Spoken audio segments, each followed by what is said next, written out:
Shalom, shalom, frères et sœurs en Yasha, c'est encore Johnny, j'espère que vous allez bien.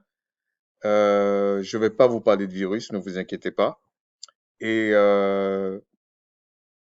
sachez que ce n'est pas le monde qui doit nous donner notre agenda, ok?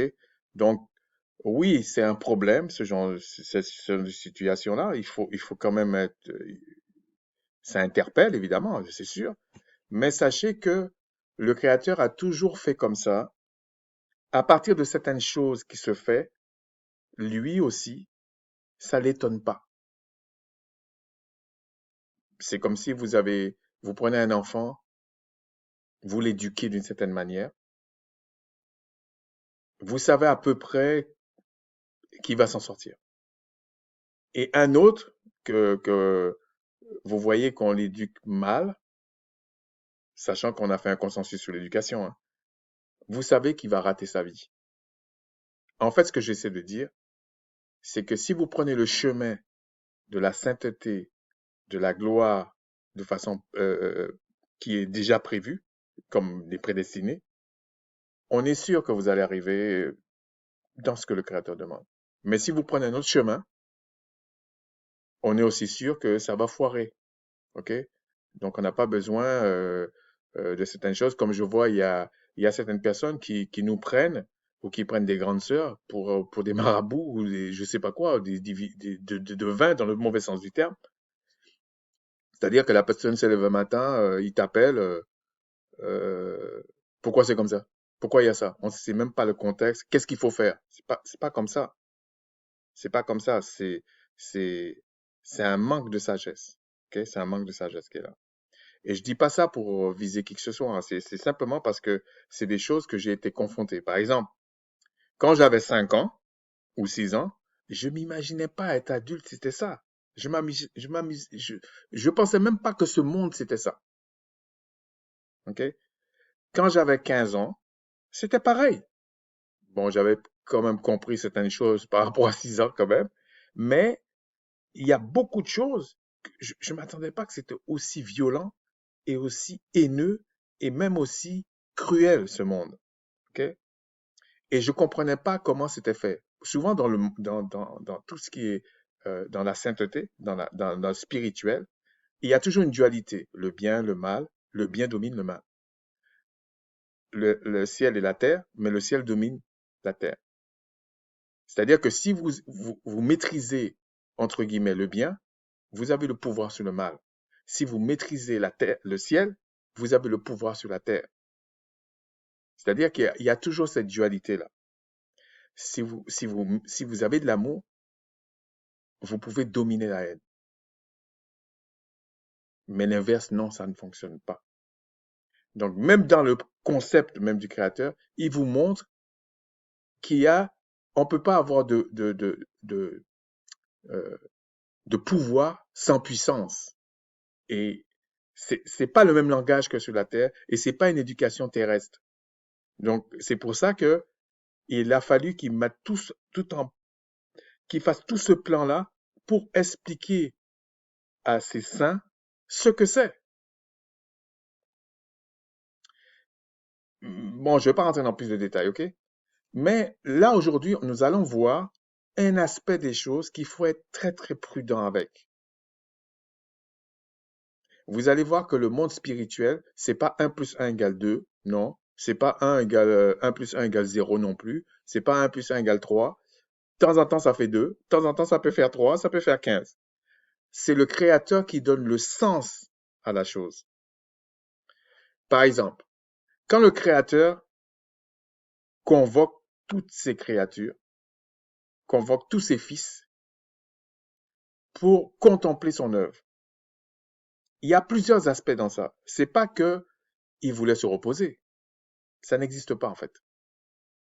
Dans le monde spirituel, ça n'existe pas. C'est la plénitude, c'est tout. C'est pas qu'il s'est reposé. Il n'est pas un homme pour se reposer. En fait, qu'est-ce qu'il a voulu expliquer, le créateur? C'est que il est le seul souverain. Et personne n'a contesté que la création qu'il avait faite venait de lui. Donc, quand il a fait cette convocation-là, il a montré à toutes ses hôtes, on va dire, sa puissance. Parce que celui qui a plus de puissance que l'autre, c'est celui qui initie les choses. C'est comme lui, il initie la force, la puissance, l'intelligence, il initie tout. Donc c'est lui le puissant. C'est lui le tout-puissant. Et les personnes, lorsqu'ils viennent te parler du Créateur, ils vont très très à la légère, alors que le Créateur dit lui-même, les anciens savaient ça, qu'il était aussi redoutable. Il était redoutable, il est redoutable. Parce que tu ne peux pas avoir de pouvoir sans puissance. Il a un temps, parce que dans la sagesse, c'est souvent le temps. Il a un temps pour tout. Il est même patient. Ça montre sa puissance. Quand tu es faible, tu es impatient. Mais quand tu es puissant et c'est toi qui initie toute chose, ben, le temps est avec toi. C'est toi qui détermine le temps. Ce qu'un homme ne peut pas faire. J'en conviens. Ensuite, parce que je veux parler d'un sujet bien particulier. C'est pour ça que je prends autant de précautions. Ensuite, j'entends des personnes, par moment, toujours parler dans ce sens. Ils font croire que l'apôtre Paul disait n'importe quoi et que les autres disaient des choses justes. Par exemple, Matthieu, Jean. Il y a beaucoup de personnes qui pensent que l'évangile de Jean est si facile à comprendre. Je vous assure, c'est peut-être celui qui est le plus difficile à comprendre. Plus difficile que Paul pour moi. Et l'apôtre Paul, par exemple, je vous donne un exemple. Quand il parle de cheveux, que l'homme ne doit pas avoir des cheveux longs, il n'est pas contre le vœu des Nazaréens. Donc, s'il n'est pas contre ce vœu-là, pourquoi il dit ça en fait? Au lieu que les personnes, en tout cas, euh, qui se prétendent tellement connaître les choses, se posent la question, comme un enfant, mais pourquoi il dit ça et puis il dit ça? Ça vient de quoi? Déjà, il faut se poser la question, quand il parle des cheveux longs que l'homme ne doit pas avoir, il parle de quoi exactement? On voit qu'il ne parle pas des vœux nazaréens, mais il le compare à la femme. Mais est-ce que la femme, quand elle avait des cheveux longs, c'était la même chose que l'homme quand il avait des cheveux longs? Est-ce qu'il parlait de la même chose? Un autre jour, on en parlera. Est-ce qu'il parlait de la même chose? Par exemple, quand on a cet aspect-là, on aborde cet aspect-là, est-ce que vous pensez que le Créateur, parce que Genèse est très important pour ça, est-ce que vous pensez que le Créateur, lui, il a comment je peux expliquer ça? Par exemple, quand vous prenez la loi alimentaire, il y a que le Créateur a créé, parce que tout ce que le Créateur a créé est sain. Essayez de comprendre ce que je dis, parce que on a souvent expliqué aux gens qu'il y a des animaux purs et impurs. Et les gens pensent que l'animal impur, il n'est pas sain. Mais je vous dis, il est sain en fait. Il n'est pas sain dans le sens des choses saintes, spirituelles. C'est pas dans ce sens que je parle. Je parle que le Créateur, quand il dit que tout ce qu'il a créé est parfait, tout ce qu'il a créé est sain. Parce que le saint ne peut pas créer ce qui est malsain. Enfin, même s'il pouvait, mais ça n'a pas d'importance pour lui. Il ne peut pas apprécier ce qui est malsain. Et c'est dans ce sens qu'il a dit, j'ai contemplé, je contemple ce que j'ai fait et venez avec moi. Contemplez ce que j'ai fait. Voyez la gloire, ce que c'est. Voyez ce que c'est la gloire. Vous ne savez pas ce que c'est. Regardez maintenant la gloire, ce que c'est. Et donc, mais il y a une catégorie que c'est pas le créateur qui a créé. tout ce qui est hybride, tout ce genre de choses. Donc ça veut dire quoi? Il n'est pas redevable de ce qu'il n'a pas créé. Ce qui est impur à la consommation, il dit voilà, c'est fait pour ça. Ce qui est pur à la consommation, voilà, c'est fait pour ça. Maintenant, ce qui est ni pur à la consommation, ni impur à la consommation, c'est pas moi qui ai créé, je vais détruire ça. C'est ça la rébellion en fait. C'est-à-dire que quand vous venez, vous dites, mais euh, je vois pas l'importance de la loi du Créateur. Alors, il y a ceux qui désobéissent à la loi du Créateur, ceux qui obéissent, mais il y a ceux qui sont même pas capables, ils peuvent pas en fait. Ils peuvent même pas. C'est-à-dire que c'est des êtres qui ont été créés à partir de la désobéissance, mais tout ce qu'ils pourront faire, c'est que de la rébellion. Et le Créateur ne peut pas, ne se sent pas redevable. Il est obligé de détruire. Plus, ça c'est, par exemple, quand vous voyez, quand on parle des démons, des choses comme ça. Non, ils sont foutus. C'est fini. Mais ce que le Créateur avait créé, comme le diable, etc., c'est une déchéance. Mais ils ont poussé la déchéance au point d'avoir, non seulement de se rebeller pour bousiller l'œuvre du Créateur, c'est comme un affront. C'est ça la rébellion. C'est comme un affront. C'est-à-dire le Créateur, il a fait tout ça et il a contemplé tout. Et là maintenant, il y en a un groupe qui vient qui dit ce qu'il a créé, nous, on est capable de bousiller ça. Donc le Créateur dit non, c'est pas possible ça. Ce que j'ai contemplé, que j'ai scellé, que c'est bon, personne ne peut détruire ça, sauf moi. Donc si tu viens, tu dis je veux détruire ce qu'il a créé, ça veut dire que tu te fais l'égal du Créateur. Et ça marche pas. Il est un Seigneur jaloux, jaloux de sa justice. C'est pas une jalousie maladive. Maintenant, donc là où le diable et des anges déchus ont été très loin, c'est qu'ils ont pratiqué, créé des choses qu'on peut même pas rattraper. C'est-à-dire ils ont voulu se mettre au même niveau que le Créateur. Donc le Créateur dit, moi je vais détruire tout. Le diable jusqu'à tout ce qu'il a créé.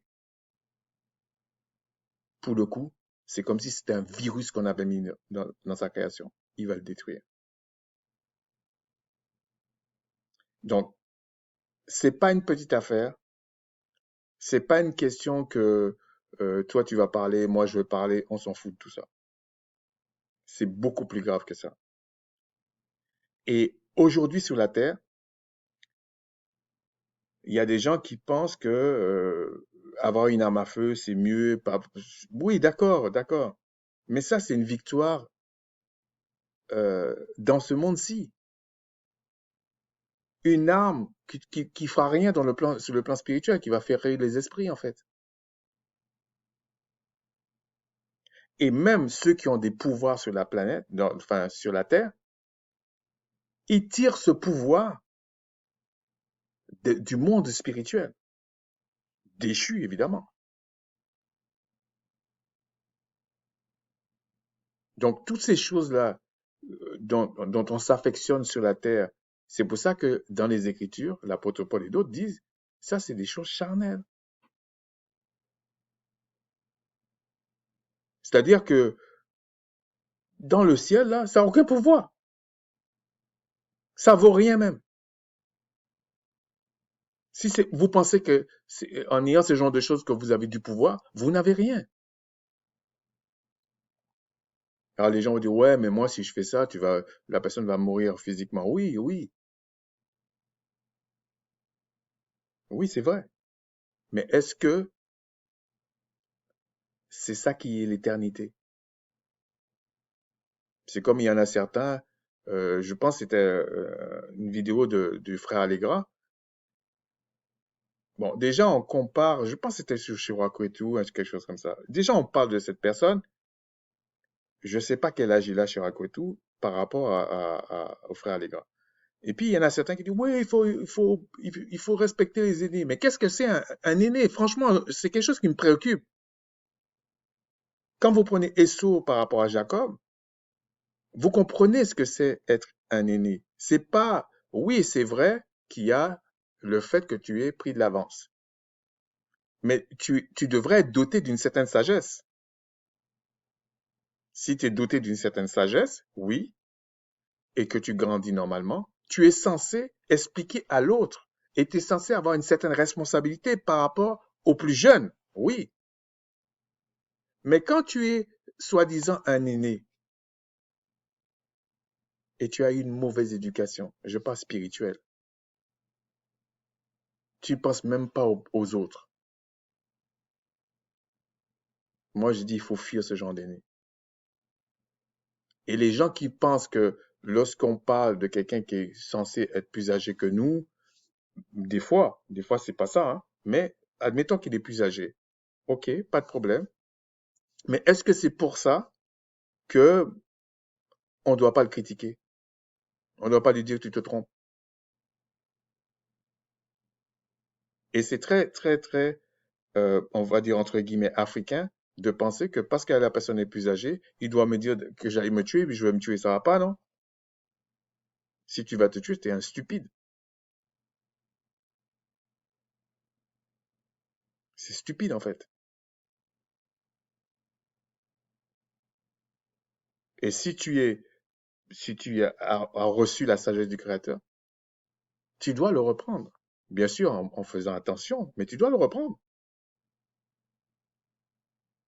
Et l'éducation, c'est pas les universités, là. Et c'est pas que les Africains qui pensent comme ça, hein, je vous dis tout de suite. C'est pas qu'eux qui pensent comme ça. Ça, c'est aussi une bêtise qu'on raconte. Je vous assure, tous les peuples pensent que quand tu vas à l'université, tu es plus intelligent que celui qui balaye. C'est faux. C'est faux. Donc, c'était pour ça, je voulais prendre une certaine précaution avant d'aborder un sujet, le mensonge. Mais pas le mensonge dans le sens euh, lorsqu'on sait que c'est faux. OK? Je parle pas de ça. Donc, on va aller dans Exode 1, à partir du verset 15. OK? Le roi d'Égypte parla aux sages-femmes des Hébreux, nommées Shifra, ouais, et l'autre Pua. Il leur dit, quand vous accoucherez les femmes des Hébreux et que vous les verrez sur les sièges, si c'est un garçon, faites-le mourir, et si c'est une fille, laissez-la vivre.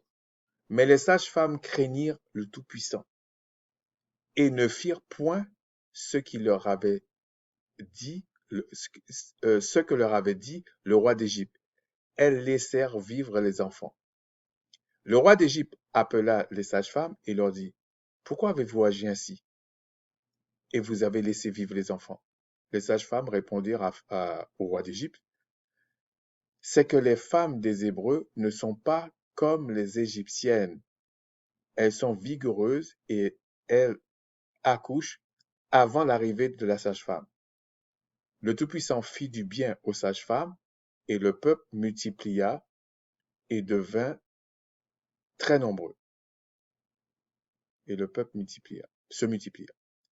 Parce que les sages-femmes avaient eu la crainte du Tout-Puissant, le Tout-Puissant fit prospérer leur maison. Et le roi d'Égypte donna cet ordre à tout son peuple, vous jeterez dans le fleuve tout le garçon qui naîtra, et vous laisserez vivre toutes les filles. Là, il y a un aspect, euh, pour ceux qui ne comprennent pas les choses spirituelles, vont penser que ces sages-femmes-là ont commis un péché. Je vous dis que non. OK? Je vous dis que non. Et on va revenir sur cet aspect. Ensuite, on va prendre un autre passage. La plupart des gens prennent ces deux passages-là pour justifier un peu n'importe quoi. J'assume ce que je dis. Quand vous allez dans Josué 2, euh, à partir du verset 2, on dit au roi de Jéricho, voici des hommes d'entre les enfants d'Israël sont arrivés ici cette nuit pour explorer le pays. Ça montre aussi, par exemple, pourquoi je vous dis c'est pas toujours un égale 2. Ici, les deux hommes, pour entrer dans la terre promise, ont été explorer le pays. Quelqu'un va dire, mais il manquait de foi. Non, c'est la sagesse. À ce moment-là, on leur a donné cette sagesse d'aller faire ça. Pourtant, Abraham, lui qui avait aussi la foi, il est parti de Ur en Chaldée, il savait même pas où il allait. Vous voyez qu'on ne peut pas faire des choses systématiques et puis dire que c'est le Créateur. Il faut l'intelligence, il faut le contexte, etc.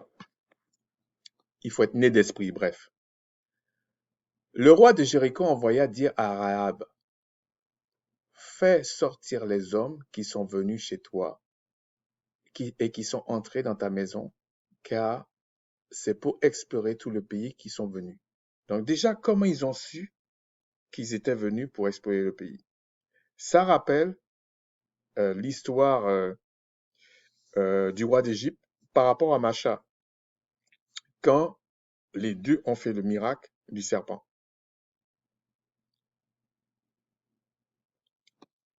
La femme prit les deux hommes et les cacha, et elle dit, il est vrai que ces hommes sont arrivés chez moi, mais je ne savais pas d'où ils étaient. Et comme la porte a dû se fermer de nuit, ces hommes sont sortis. J'ignore où ils sont allés. Hâtez-vous de les poursuivre et vous les atteindrez. Bon, Rahab, c'était une prostituée, c'était pas une Israélite. Euh, on va pas continuer. C'est simplement pour vous montrer. Dans ces deux cas-là, les gens vont dire, ah, mais c'est des femmes et tout. Oui, ça peut avoir un aspect que les deux étaient faibles physiquement. OK? Faibles physiquement devant une situation. Parce que à chaque fois, ces femmes se retrouvaient en face de rois. Les sages-femmes se trouvent en face de rois, donc quelqu'un qui a une position. Et je vous ai déjà expliqué que tu peux pas avoir de pouvoir sans puissance et sans une origine spirituelle. C'est impossible. C'est impossible. OK? Donc, ce roi-là avait une puissance avec lui. Le roi de Jéricho, c'était pareil. Et ces femmes-là, ben, n'étaient pas en position de force en face d'eux. Donc, elles ont pensé à une chose. La peur, si vous voulez, ils avaient la peur de ces rois-là, mais il y a quelque chose dont ils craignaient encore plus, le Tout-Puissant. Donc oui, elles ont menti, mais c'est qu'elles ont menti pour ne pas euh, détruire le plan du Créateur. Pourquoi je vous dis ça? Parce qu'il y a une thèse euh, apocalyptique qui veut que on va précipiter les mauvaises choses pour devancer, pour obliger Christ à revenir plus tôt. Oui, il y a une thèse comme ça. Je ne me rappelle plus comment ça s'appelle, mais il y a une thèse comme ça. Mais ce n'est pas le même cas. Les sages-femmes n'ont pas précipité les choses. Rahab n'a pas précipité les choses. C'est qu'on a voulu les faire se rebeller contre le plan du Créateur. Et le Créateur leur a fait la grâce de choisir le bon camp. C'est pas, c'est pas ça le mensonge. Le mensonge, sur le plan spirituel, c'est quand tu mens, mais pour détruire les choses du Créateur. C'est-à-dire que quand le Créateur dit, tu dois respecter mes lois, etc., etc. Si tu respectes pas ça, c'est aussi un mensonge. C'est que tu veux dire non. Mais quand tu dis non, c'est pour détruire les choses du Créateur, en fait. C'est-à-dire, tu respectes pas ses lois, tu le respectes pas. Et il a raison de dire, celui qui respecte pas mes lois me hait.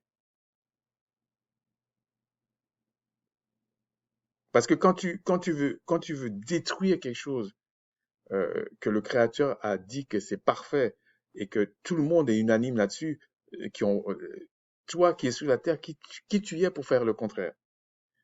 Sauf si des puissances de ténèbres qui sont déchues viennent te corrompre. Donc, il y a des personnes aussi qui viennent, j'en ai eu un il n'y a pas longtemps sur la chaîne d'Allegra qui disait qui parle de Jésus, qui parle de certaines choses, je comprends même pas en fait. Il y a un moment donné, il faut être pudique, humble, parce que le jugement dernier existe. Donc, peu importe. Vous savez, on est dans un temps, on est comme quelqu'un qui s'est fait violer. C'est-à-dire, et puis ils vont à un tribunal, et puis on dit dans le tribunal, on dit, ah, mais c'est parole contre parole, donc on ne sait pas qui. Mais dans le tribunal du Créateur, non, on saura qui. Même si c'est parole contre parole, on saura qui a fait et qui n'a pas fait. Parce qu'il y a des témoins tout le temps qui sont les anges du Créateur pour ceux qui le craignent, qui sont appelés selon ses desseins. On saura. Donc, ce que j'essaie d'expliquer à travers ça, c'est que sous le plan spirituel, si vous voulez, sur la terre, on nous a expliqué certaines choses qui est l'image des choses spirituelles. Et sous le plan spirituel, il y a le bien et le mal. Le bien, d'ailleurs, le Créateur dit que Adam et Ève connaissent le bien et le mal comme nous. Donc, le bien et le mal, ce sont des essences spirituelles. Mais il y a un mal qui est fait dans le sens de la rébellion. C'est ça que le Créateur va détruire. C'est ça qu'il va détruire. C'est comme, par exemple, je vais prendre un exemple. Je vous ai dit, il y a toujours une dualité. Quand vous prenez le feu, vous pouvez faire cuire un aliment, mais vous pouvez brûler la maison de quelqu'un. Est-ce à dire que le feu, il est mauvais en lui-même? Non. C'est ce que tu en fais. Un couteau, c'est pareil, etc. On pourrait prendre, il y a plein d'exemples comme ça.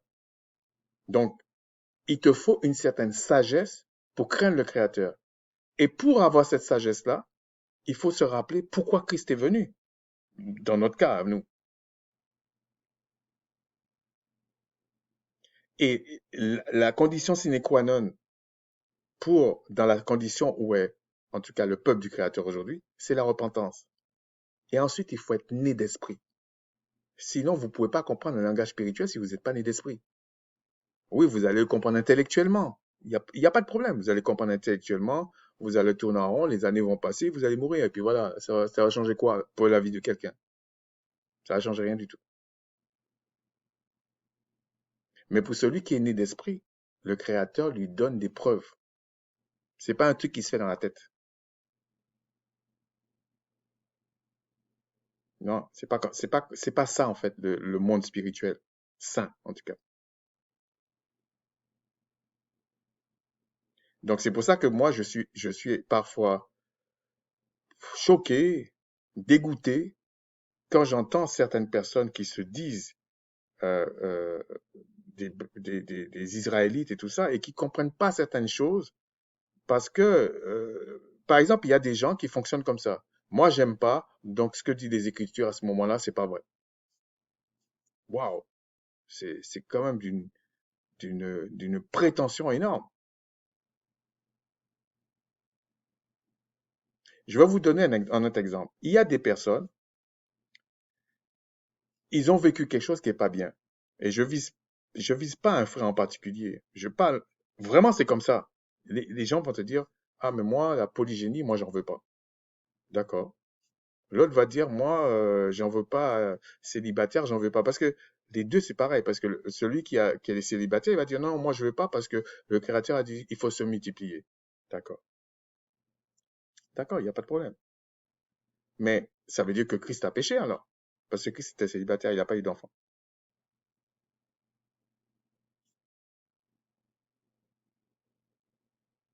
L'apôtre Paul a péché aussi.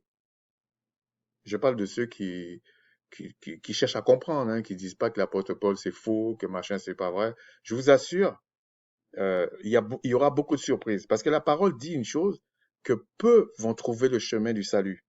Parce que peu vont être nés d'esprit, en fait.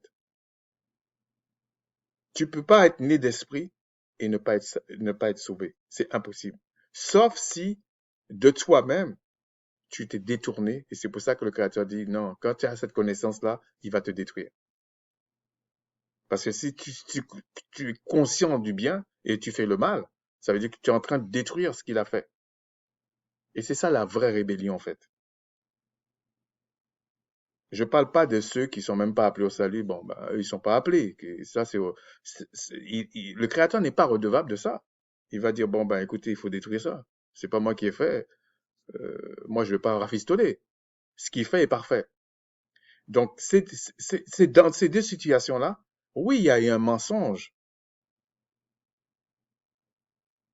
mais c'est pas que ces femmes-là aimaient le mensonge. Ça, c'est deux choses différentes. Celui qui mourra, c'est celui qui aime pratiquer le péché. Là, si Rahab avait dit, vous pensez que le Créateur ne pouvait pas envoyer des anges pour frapper le roi de Jéricho et tous ces gens-là? Pourquoi il a laissé? C'est pour t'enseigner quelque chose. Si tu dis pas la vérité à ton ennemi, parce que tu crains le Créateur, je dis tu crains le Créateur, hein, je précise bien, tu pèches pas.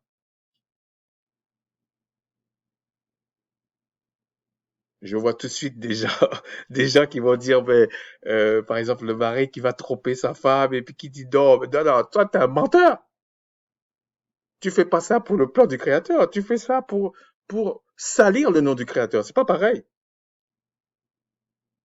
Et c'est pareil pour la femme, hein, qui fait pas telle chose. Non, tu fais ça pourquoi? Tu fais ça pour salir le Créateur. Tu fais ça parce que tu veux pas adorer le Créateur. C'est pas pareil. Mais quand ces sages-femmes, ils ont fait ça, c'est parce qu'ils craignaient véritablement la personne, celui qu'il faut créer, en fait. Celui qu'il faut craindre, en fait. Donc, comme ils craignaient ça, tellement, ils ont dit non.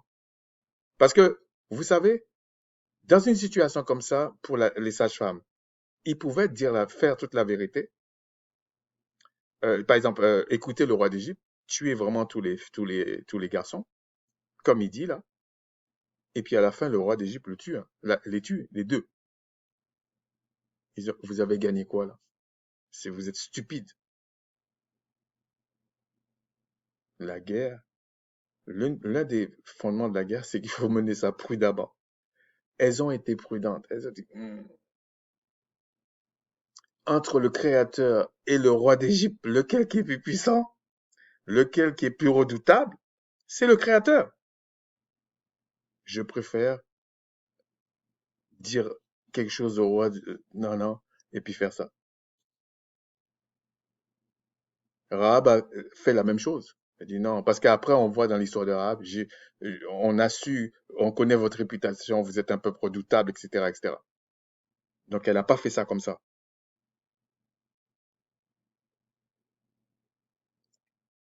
Mais c'est pas ça le mensonge. Le mensonge, c'est quand tu fais, ou la rébellion, le mensonge, la haine, toutes ces choses, quand tu fais des choses contraires à l'esprit du Créateur, mais dans le sens de détruire ce que le Créateur a fait. Là, il valait mieux pour toi de ne pas être né.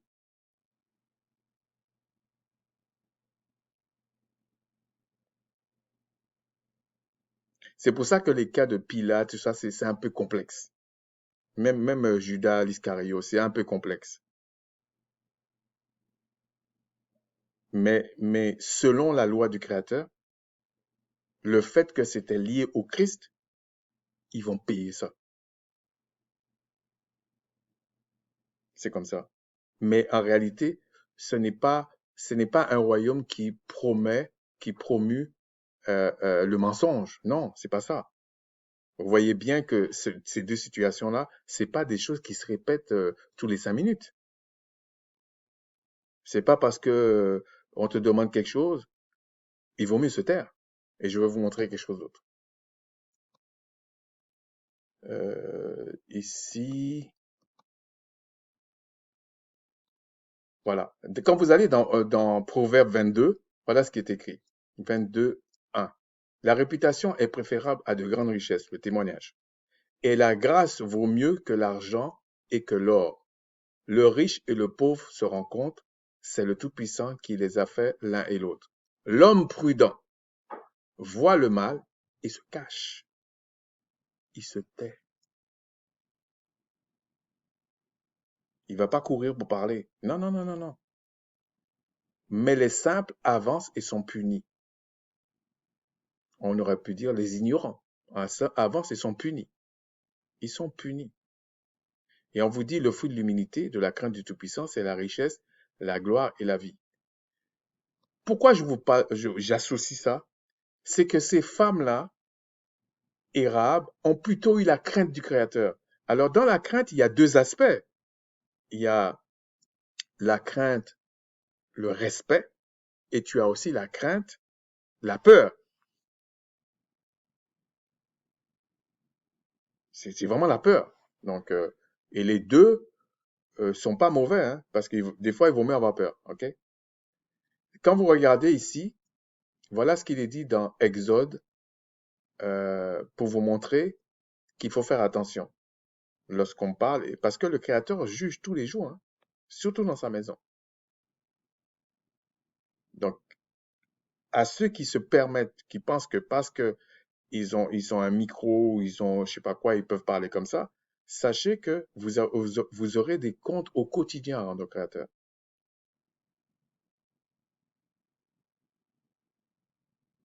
Regardez ce qui est marqué dans Exode, on va dire, à partir de Exode 20-18.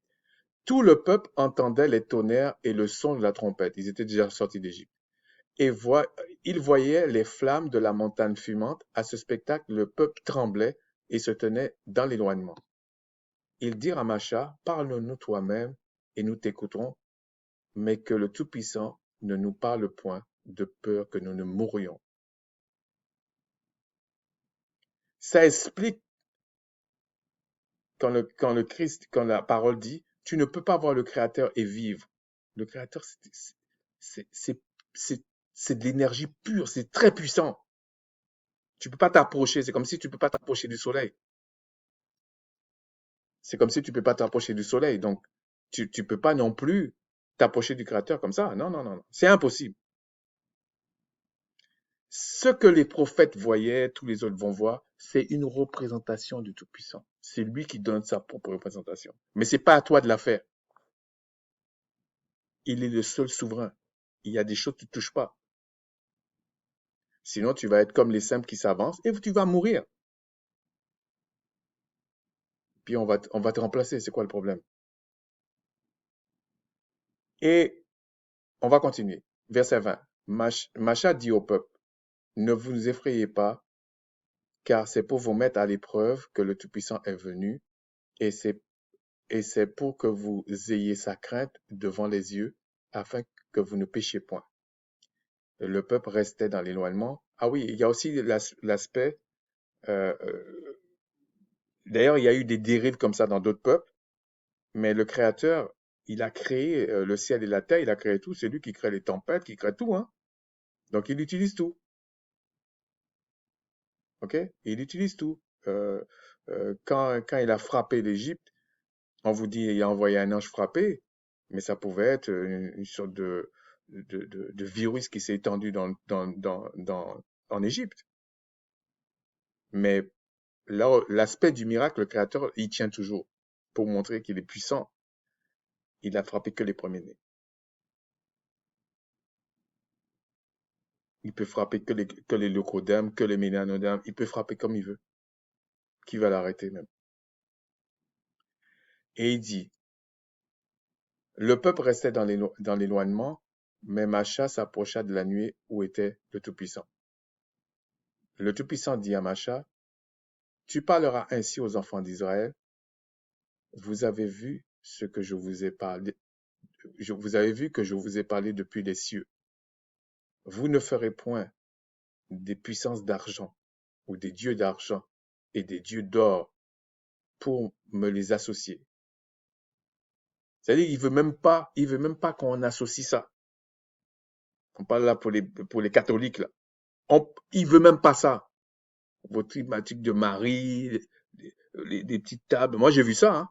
Des petites tables avec plein de petites statues, là. C'est une abomination, en fait. Vous ne vous en ferez point. Tu m'élèveras un autel de terre sur lequel tu offriras des holocaustes et des sacrifices d'action de grâce, tes brebis et tes bœufs, partout où j'appellerai mon nom, je viendrai à toi et je te bénirai. Si tu m'élèves un autel de pierre, tu ne le bâtiras point en pierre taillée, mais car en passant ton ciseau sur la pierre, tu le profaneras. Le Créateur est parfait. Comment toi, qui après le péché, n'es pas à une stature parfaite, tu n'es même pas devenu encore un esprit vivifiant pour dire que tu es parfait, et tu vas tailler la pierre là? Tu peux pas faire ça. Tu ne monteras point à mon autel par des degrés, afin que ta nudité ne soit pas découverte. Quand le Créateur te sort de quelque chose, il y a un aspect, tu vas pas comprendre, un peu comme dit l'apôtre Paul, tant que tu es dans un temple charnel comme ça, tu peux pas comprendre. Mais ça ne veut pas dire que toute la base, tu peux pas comprendre, mais à un certain degré, tu peux pas comprendre. Tu n'es qu'un homme. Regardez encore ce qu'il est dit. Bon, je pensais tout le lire, je vais pas le lire, mais la crainte de Tout-Puissant, le psaume 110, est le commencement de la sagesse. Commencement seulement, la crainte.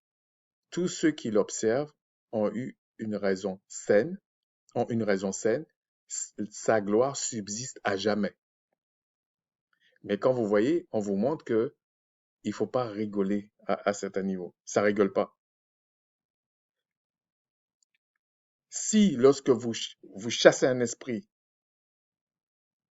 selon l'esprit du Créateur, l'esprit quitte un corps, quitte, quitte des champs, pour ceux qui comprennent, bon, quitte des champs, etc., c'est-à-dire qu'ils sont effrayés. Mais celui qui ne sait rien, lui, il n'a pas peur. Il pense qu'il est, il est ceci. Alors, on vous prend souvent ce passage-là. Euh, je pense que c'est l'apôtre Jean. Pourquoi j'avais pris ça? Oui, l'apôtre Jean. Et voilà ce qu'il est dit dans Jean 4,15. Celui qui confessera que Christ est le Fils du Créateur, le Créateur demeure en lui et lui en le Créateur. Je vous assure, c'est pas si facile de comprendre ça. Bon. Et nous avons connu l'amour que le Tout-Puissant a pour nous et nous y avons cru. Le Tout-Puissant est amour et celui qui demeure dans l'amour demeure en le Tout-Puissant et le Tout-Puissant demeure en lui. Alors il y a des gens, et que j'estime être des imposteurs, qui prend ce passage-là et qui dit, mais le Créateur est amour. Donc, s'il y a quelque chose qui se passe, ça ne peut pas venir du Créateur. Mais non. Ça ne veut pas dire ça. Le Créateur est amour, mais il est justice aussi. Quand il envoie ses anges faire justice, c'est justice. Okay? Tel est, tel il est, tel nous sommes aussi dans ce monde. C'est en cela que l'amour est parfait en nous, afin que nous ayons de l'assurance au jour du jugement. Ce que ce passage explique aussi, un aspect que cela explique, c'est que l'amour n'est pas de ce monde terrestre. Les gens en parlent, mais t'es pas né d'esprit, tu n'as pas le fruit de l'esprit, tu n'es pas comme ton père qui a créé toute chose, tu n'as pas d'amour. Tu as une copie, si tu veux, un truc pour t'amuser là, mais tu n'as pas l'amour du Créateur. C'est faux. Tu peux pas aimer ton prochain. Parce que quand il dit tu aimeras ton prochain comme toi-même, ça sous-entend que toi, tu as l'amour du Créateur. Sinon, tu peux pas aimer ton prochain. On continue. Pour nous, nous l'aimons parce qu'il nous a aimés le premier. Si quelqu'un dit j'aime le Tout-Puissant et qu'il haïsse son frère, c'est un menteur. Là, on parle de menteur. Écoutez bien, car celui qui n'aime pas son frère qu'il voit, comment peut-il aimer le Tout-Puissant qu'il ne voit pas? Ça, c'est certain. Et nous avons de lui ce commandement que celui qui aime le Tout-Puissant aime aussi son frère. En fait, il essaie d'expliquer, tu ne peux manifester, tu ne peux donner que ce que tu as reçu. Donc, si tu es né d'esprit, tu as forcément l'amour du Créateur en toi. Tu as ce fruit-là. Donc, tu vas aimer l'autre. Tu vas aimer ton frère. Là, on va comprendre ce que c'est le droit d'aînesse, etc. Mais si tu n'as pas cet esprit-là, c'est quoi? Tu n'es même pas un aîné. Tu es un meurtrier. Tu es un criminel. Ces femmes-là, quand elles ont parlé pour euh, le peuple d'Israël à chaque fois, parce qu'il est écrit, tu ne maudiras pas Israël. Alors vous allez me dire, ouais, mais pourquoi le Créateur, il a châtié Israël? Châtier n'est pas maudire. C'est pour ça que je vous ai dit, la parole ne se contredit pas. Quand il dit, voilà la liste des malédictions, la liste des bénédictions, ce serait plutôt pour Israël, c'est des récompenses et des punitions. Parce qu'une malédiction, tu ne reviens pas dessus. Le diable maudit, il va être détruit, c'est tout, c'est comme ça. Le démon est maudit, il va être détruit. On ne revient pas dessus. Quand tu es puni, tu peux avoir la grâce que le Créateur te rattrape.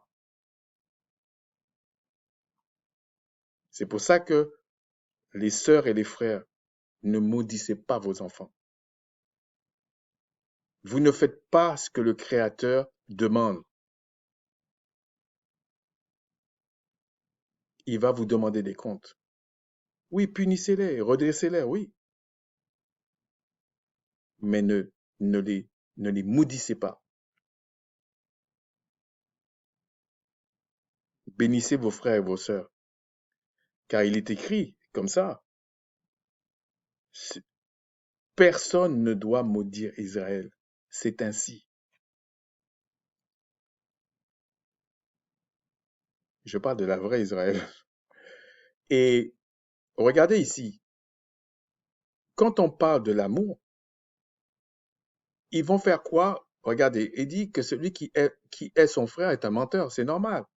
Parce qu'il est en train de, de dire quelque chose qui va à l'encontre de l'œuvre du Créateur. Dans l'œuvre du Créateur, c'est inclus que les frères doivent s'aimer selon son esprit. C'est ça comment dire, c'est ça l'œuvre du Créateur. Quand il a contemplé le 7e jour, toute son œuvre, il y avait tout ça dedans.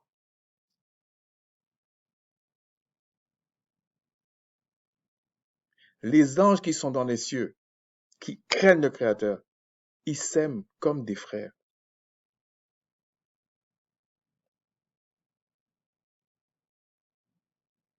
comme des frères. D'ailleurs, on les appelle les fils du Créateur. Mais bref. La deuxième chose que je voulais dire, la dernière chose que je voulais dire, c'est que il y a des gens qui aiment lire les Écritures comme si c'était le nouvel épisode, soit d'une chaîne de télé ou d'un Netflix, je sais pas quoi. Vous allez payer ça, hein. Malheureusement, vous allez payer ça. Les simples avancent et ils seront punis. Ils seront punis, hein. On peut dire, t'as quand même une chance. Parce que si on avait dit, ils seront maudits, là, c'était un problème. Et il y a des gens qui aiment lire les Écritures comme ça. Ouais, regardez, hein. Vous allez dans Matthieu 24.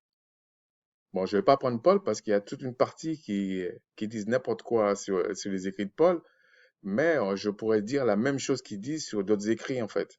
C'est complètement ridicule. Regardez dans Matthieu. Matthieu 24, Matthieu 24, 28. Bon, Dieu posait des questions à Christ sur la fin des temps, et puis il dit en quelque lieu que ce soit le cadavre, là, s'assembleront les aigles. Et des fois, on compare, selon les Écritures, euh, les hommes à des arbres. Ben alors, est-ce que c'est des arbres qui produisent des fruits à la consommation ou pas? C'est pour vous montrer qu'il faut lire dans le contexte. Il faut comprendre dans le contexte. Et là, on vous dit, on compare souvent des prophètes à des aigles, ou même certains vieillards à des aigles. Ils voient loin, ils volent haut, etc. Et ici, là, on dit, quel que soit le cadavre. Et le cadavre, c'est-à-dire qu'il y a il y a des gens, quand vous lisez ça, ça fait comme si le cadavre se représentera le Christ, et les aigles, c'est Israël qui va se rassembler. Et il y a une personne qui m'avait dit ça à une époque, hein. Il dit non, non, moi j'aime pas ce passage parce que j'aime pas le mot cadavre. Mais non, mais ça veut dire qu'il a pas compris l'esprit dans lequel ça a été dit. Il y a des personnes, je vous dis, euh, il brûle, il veut se marier, alors il est contre le célibat. Il y en a d'autres, ils ont vécu quelque chose de pourri avec leurs parents et tout ça, qui respectaient même pas les Écritures. Ils vont mélanger, ils vont dire, moi, je suis contre la polygynie, je suis contre... il y en a même certains qui vont venir un jour dire, je suis contre le mariage. Vous allez voir, ça va venir. Parce que là, il va dire, non, je veux être comme l'apôtre Paul. C'est comme ça. Mais ils oublient de revenir à la source. Si Israël, l'essence même d'Israël, vient de la polygynie. Donc, t'es qui pour dire que c'est faux ou c'est vrai? Cherche à comprendre, c'est tout. C'est ridicule. Et dans les Écritures, c'est pas tout le monde qui fait la même chose au même moment. Même la création nous enseigne ça. Tous les arbres sont pas pareils. Les saisons sont pas les mêmes. Mais tous concourent à la bonne chose.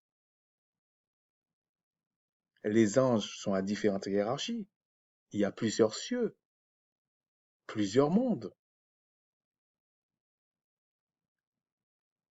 C'est ça la sagesse des saints, en fait. Donc tout ça pour dire, je vais résumer,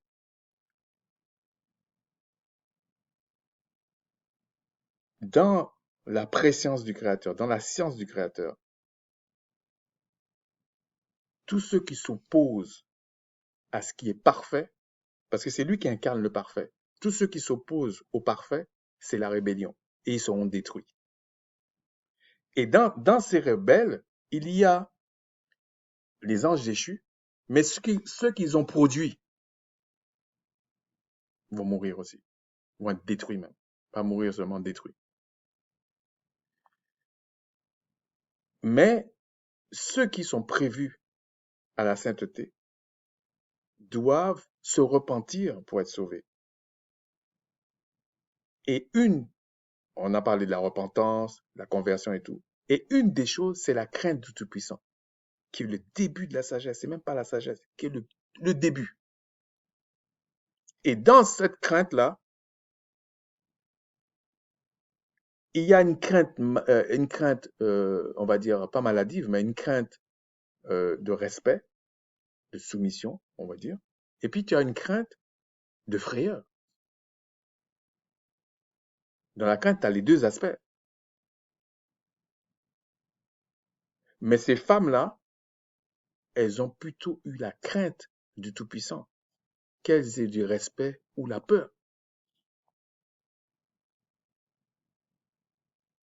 Parce que Rahab, c'était plutôt la peur.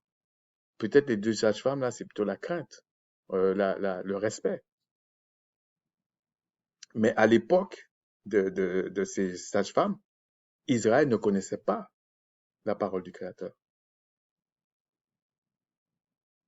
Mais c'est là que vous voyez que c'était déjà son peuple, parce qu'il y avait quand même certaines choses Ils savaient qu'il fallait crier à lui. Sur ce, quand on vous dit le mensonge, il faut encore analyser qu'est-ce que c'est le mensonge. Quand on vous parle de l'amour dans Jean et on parle que celui qui est son frère, c'est un menteur, alors qu'il fait le mal, c'est parce que lui, il ne craint pas le Créateur.